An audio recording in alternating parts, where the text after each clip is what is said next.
Hey up, how's the doing? Welcome back to the Yorkshire Bike Mechanics YouTube channel. My name's Dave K. I hope you're having a good week and you're all well. And if you think that you're suffering from a little bit of deja vu, well, be reassured you're not, because this video is a part 2 video from our last one.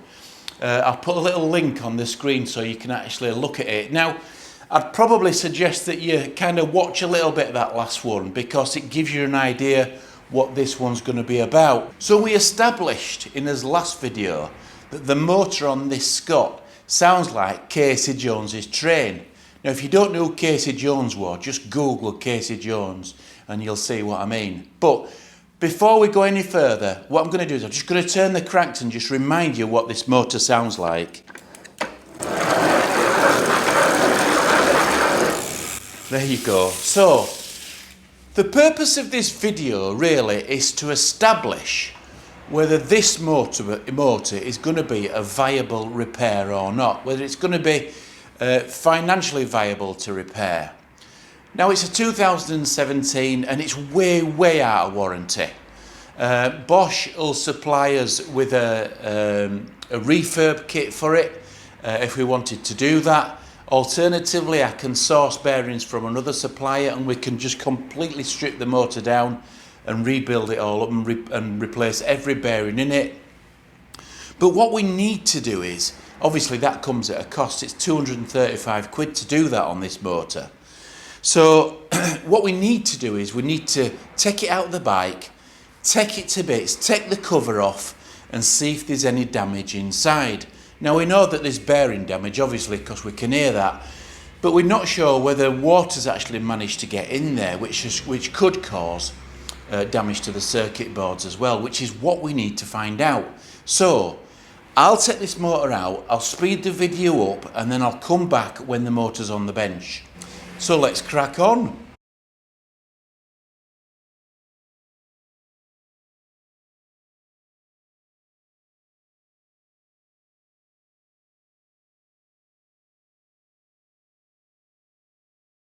So here she is, our Bosch Gen 2 motor out with the bike. I've given it a good clean. We don't want any muck going in the motor, then there might be there already. So I've given it a clean on that side. We need to drop it on the bench and have a look inside to see what it's like. So the first thing that we need to do is remove this little circlip in here. So the motor side will come off the shaft. Put that to one side.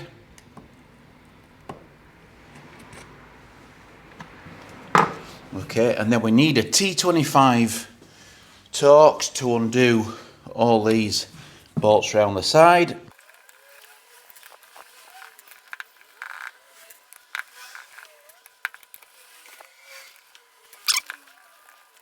And then we need to take us rubber hammer and just gently tap the casing.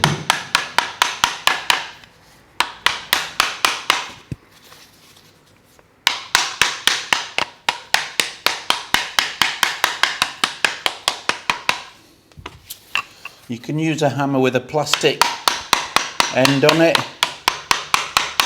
just to gradually loosen this cover.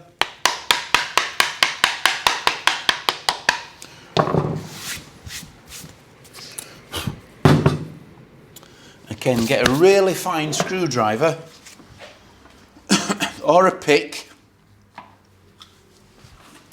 and if you find you can actually, there's a little lifting spot and you need to be careful because you don't want to damage the case inside.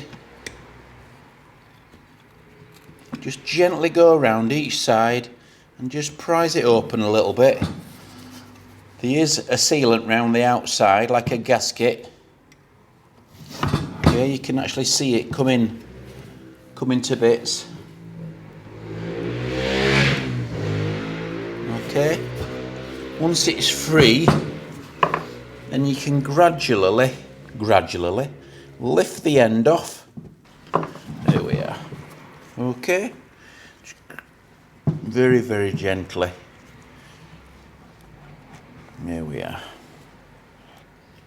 Okay, so This is the moment of truth. This will come completely away. We can see inside there, that actually looks pretty clean. But what we're looking for dark water residue at the bottom. Obviously this is the top of the motor. So we're looking for water damage on the edges of the circuit boards. There doesn't seem to be any there. There's a little bit of kind of discoloration on the main shaft transfer cog there. That doesn't look too bad, to be honest. But I'm quite surprised, actually, that I expected this motor to actually look a lot worse than what it does inside. I expect it to be, from the sound that we were getting from it, I expected it to be in a bad state inside. But as you can see, that's actually not too bad. If we look at the other side, that's actually not too bad either. It's obviously a little bit of discoloration there, and a little bit of moisture's got in. But generally speaking, that's actually not too bad. And the reason it sounds rough is because these outboard bearings have gone more than any other one. You can hear that. That's where your noise is from. So I think what we'll do with this, I need to go back to the customer because I need to find out whether he's actually got enough money to do it. Because I know that he were trying to save a little bit of money to get it done. I'd be a little bit concerned if he wanted to carry on riding it like this. Because obviously that's going to eventually let water in and create more damage. But as it stands now, I would see this as a viable repair. What a good do. So, to be honest, I'm really pleased that it's actually turned out this way. I were kind of a little bit worried. The last thing that I wanted was to go back to the customer and say this motor's not viable. It's completely and needs renewing. I mean, it does need an overhaul, it does need new bearings, but inside it's in really good condition. It's just the bearings that have gone, and that's what's making the noise. So what I'm going to do is I'm going to go back to the customer and say, yeah, it's doable. This is what it's going to cost you to do. Do you want me to go ahead and do it?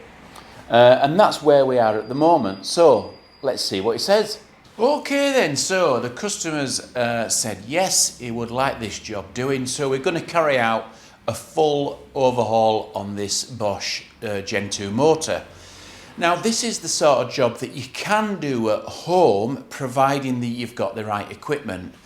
Ideally, if you're going to do a full overhaul on this motor, you're going to need a hydraulic press to get some of the bearings out. If it's just two outboard bearings that you're going to replace, then there's no reason why you can't do this at home. So let's have a look and see what's involved.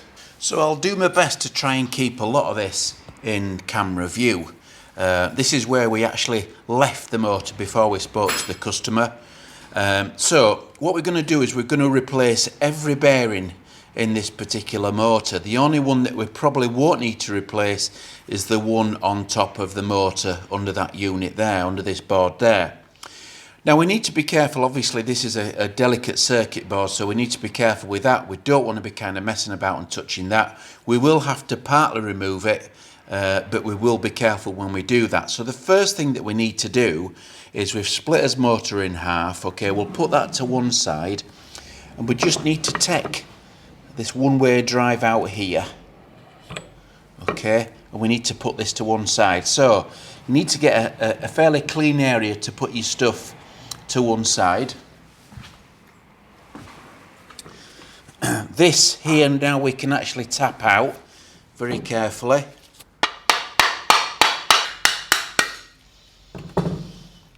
Okay,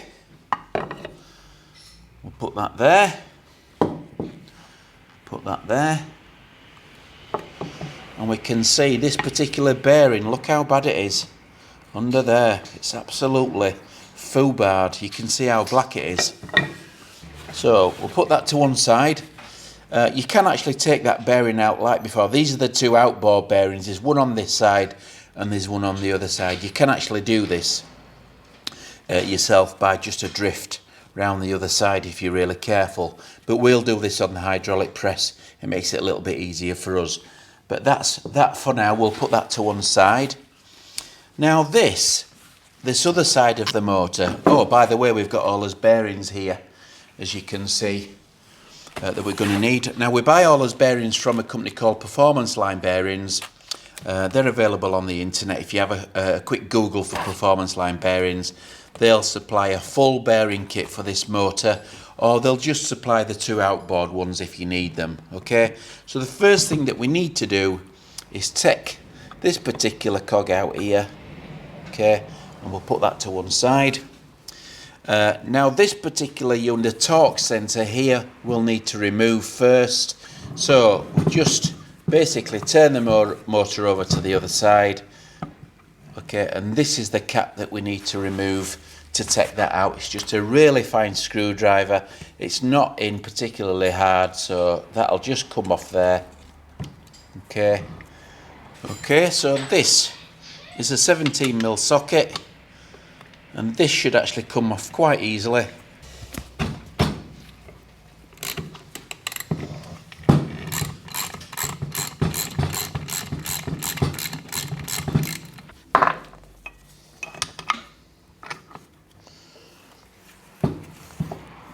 And this we can just move out of the way. We can just let it hang there. Not in any particular problem letting it hang there. That's fine. So the next thing that we need to do basically is to take these transfer gears out here. It's fairly easy to do, but this has to come out at the same time.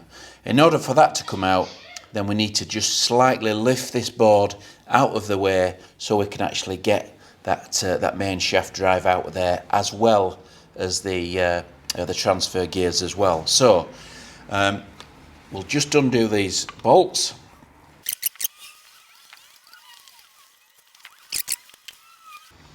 Okay, now we can use as fingers round the other side for the connectors.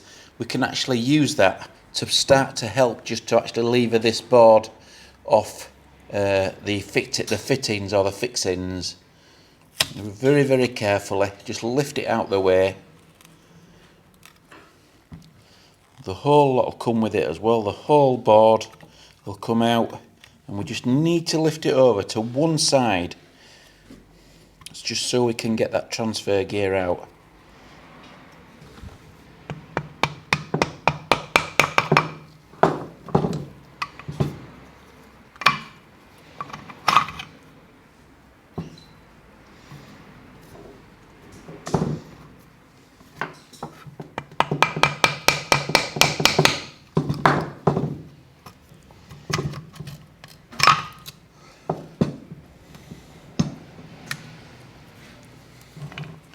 Okay, so that just leaves this particular bearing here, which we need to replace. Again, we'll do this on the hydraulic press. It'll be easier to push out. It's quite a big bearing, and there's a circlip on the inside of that as well that we'll need to remove. But that is all that we need to do with this particular side. There is a bearing under that motor housing, and that feels fine, so we're going to leave that as it is. And then what we'll need to do then is basically take that bearing out, then put the new bearing in, but we'll do that on the press. So let's put that to one side for now, and let's have a look at these here. We'll bring this over here, move them out of the way. Okay, so the bearings that we need to replace on this particular sheet here are this outboard bearing here. There's one-way bearings in there, some clutch bearings in there that we need to replace. We've got the bearing inside there that we need to replace. This all that we need to do with this basically is give it a good clean and just renew the little rubber washers, the rubber O-rings there. There's one on either side. We need to remember not to forget to change them. And then the transfer gears, we need to replace the bearings in them. That actually feels quite nice, but we'll replace them anyway. And then obviously, if you remember this, got a little bearing on the end to replace there, and again another bearing in there, a one-way clutch bearing or a sprag bearing in there. So what I think we'll do, we'll start with this particular transfer the gear here.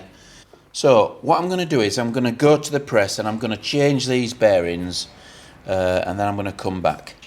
Okay, so we've now got all these bearings changed. I've done them all on the hydraulic press, but I've left two that I'll show you how it goes in with the press. I've left the two outer cases. We've got this inner one here, which we need to take out a circlip, and then I've taken this outer bearing here on this particular side, and we're going to put these two new bearings in here.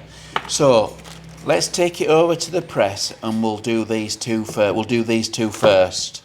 Okay, so here's this bearing. We'll put the blue seal to the outside. And this is a Shimano steps socket that we use, which is perfect for this size bearing. Just drop that in there, make sure it's square. Then put some pressure on the press.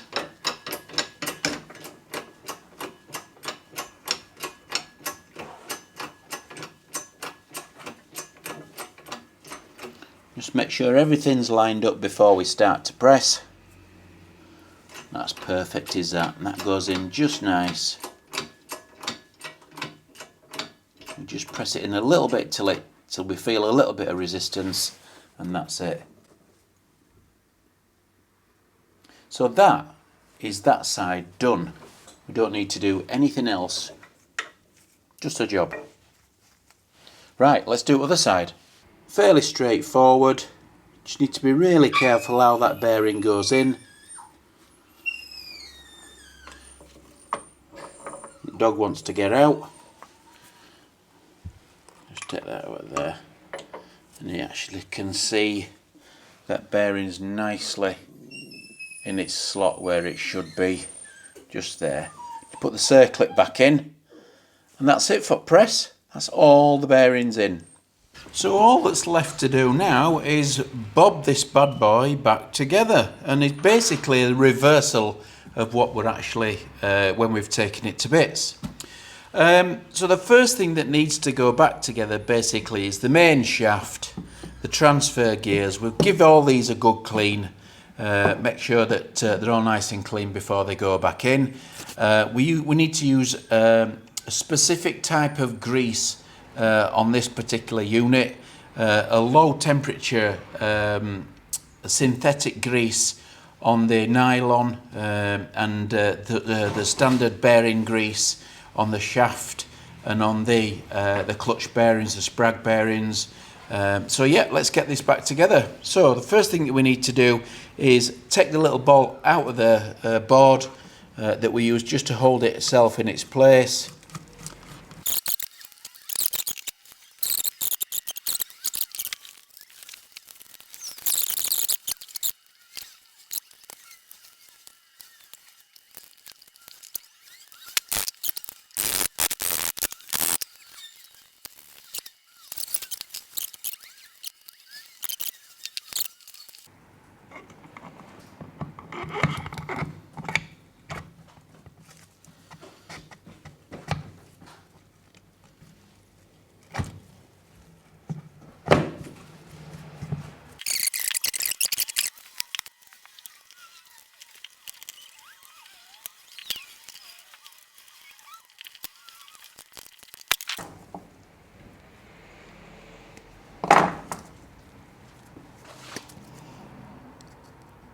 Circlips back on.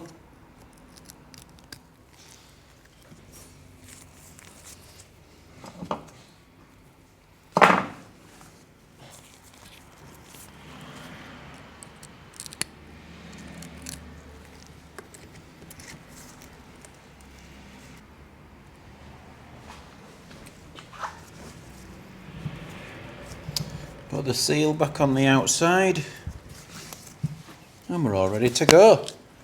Should be super quiet. So we need to get it back in bike and get it plugged in. So by the wonders of modern technology and camera work, this motor is now back in the bike. And I'm quite confident that we've achieved what we set out to achieve. And to prove that, I'm going to turn the cranks. So we've got a silent motor. And compared to what we had before, so I think jobs are good and really. And I think we've managed to save him quite a bit of money. 235 quid that cost. But we've got all new bearings inside that motor. Now, don't forget this is a 2017 Scott E-Genius, so Bosch wasn't able to warranty the motor for us, but they do supply a refresher kit, but I think in this particular case it needed a little bit more than that. So, on that note, I shall say thank you for watching, thanks for subscribing, please ding the bell, please subscribe, and toodle pip.